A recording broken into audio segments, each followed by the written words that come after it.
Listen and answer. I go to Woodland Hills Senior High School in Pittsburgh. It has approximately 900 students and 60 teachers.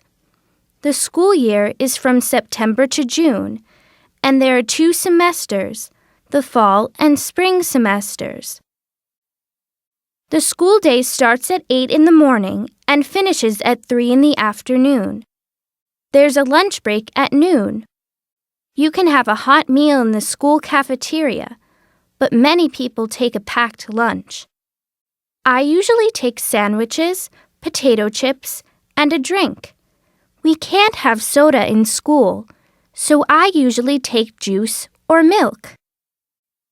I'm in the 11th grade now, and I'm working very hard because I have my SAT exams this year.